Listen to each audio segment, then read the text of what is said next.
មានគ្នាយើងមួយចំនួនគាត់ឆ្ងល់ថាចំបងលឹមឆេង live នៅណាមិនខ្ញុំរត់ដែរឃើញអញ្ចឹងអ្នកគ្នាយើងខ្លះទៀតពួកគាត់ប្រកាសជាដឹងហើយថាខ្ញុំតែតែ live ក្នុង page live នឹងអីហ្នឹងទៅហើយមួយរយៈនេះដែរគឺថាខ្ញុំរវល់មែនតើខ្ញុំអត់បាន live ទេសូម្បីតែក្នុង page ក៏ខ្ញុំអត់បាន live ដែរឥឡូវខ្ញុំចង់ back ទៅ live វិញប៉ុន្តែខ្ញុំអត់ live ក្នុង page ទៀតទេអ្នកទាំងអស់គ្នាខ្ញុំ live ទៅក្នុង YouTube channel YouTube របស់ខ្ញុំអ្នកទាំងអស់គ្នាអាចរកបាននៅខាងក្រោម bio TikTok ឬក៏ bio page ដោយគ្រាន់តែអ្នកគ្នា search តែឈ្មោះលឹមឆេងទៅឃើញហើយអ្នកទាំងអស់គ្នាយើងណាដែលចង់មើលលឹមឆេង live អញ្ចឹងគ្នាយើង subscribe YouTube មួយទៅគ្នាយើងវីដេអូនេះរៀងខុសពីរាល់ដងវីដេអូរាល់ដងឃើញអ្នកទាំងអស់គ្នាសើចតែវីដេអូនេះអ្នកគ្នាចង់សើចក៏បានដែរគ្រាន់តែថាថ្ងៃនេះខ្ញុំមកជូនទៅនឹងអ្នកទាំងអស់គ្នាខ្ញុំប្រហែលឈប់ live នៅក្នុង page ទៀតហើយខ្ញុំចង់ live នៅក្នុង YouTube ម្ដងអញ្ចឹងគ្នាយើងណាដែលគាត់ចង់មើលខ្ញុំ live អាចចូលទៅមើលក្នុង YouTube ខ្ញុំបានហើយពេលវេលា live អាចថាពេលល្ងាចអ្នកទាំងអស់គ្នាព្រោះដោយសារតែពេលព្រឹកដល់ពេលថ្ងៃហ្នឹងគឺថាខ្ញុំធ្វើការអញ្ចឹងខ្ញុំតនេពីការងារមកគឺថាខ្ញុំអាច live ពេលល្ងាចបើអ្នកគ្នាត្រូវការដាក់ពេជ្រដាក់អីកុំភ្លេចសាក់ top up ថ្លៃធូរថ្លៃសមរម្យសុវត្ថិភាព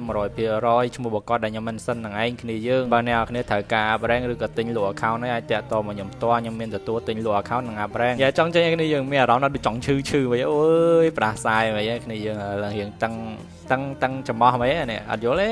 ហើយគ្នាយើងកុំភ្លេចទៅ subscribe channel YouTube របស់ខ្ញុំម្នាក់មួយផងគ្នាយើងបាយបាយ